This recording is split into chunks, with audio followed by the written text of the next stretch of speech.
نباید انسان جوگیر بشه. درست است، من گفتم خوشحالی ما در پیروزی رجب طیب اردوغان و حزب عدالت و توسعه، این یک خوشحالی ایمانی است برای ما، یک خوشحالی ایمانی است برای ما. خوشحالیم، یعنی قربتاً الله خوشحالیم. برادران و خواهران مسلمانم، السلام علیکم و رحمت الله و برکاته. ناقض و شکننده هشتم اسلام مظاهرة المشركين ومعاونتهم على المسلمين، والدليل قوله سبحانه وتعالى ومن يتوله منكم فإنه منهم إن الله لا يهدي القوم الظالمين.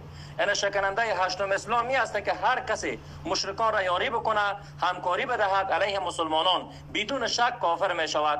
مثل رئیس جمهور کشور سکولاری ترکیه اردوغان کاف الف ف ر، یعنی کافر. اینمی شخص صدا میزنه که ای ناتو چرا ما را همکاری نمی کنید که بالای سوریه حملات را شروع کنیم؟ Ey NATO! Neredesin? Bu kadar mücadele veriyoruz.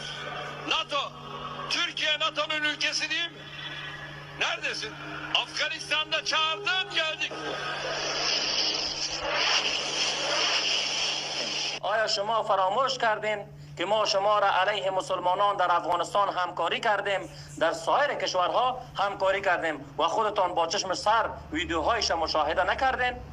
پس هر مسلمانی که از اردوغان مرتد حمایت کند، او را دوست داشته باشد، بنان اینمی شخص کلمه گوی چی میشه؟ ایمانش نقض میشه، باطل میشه.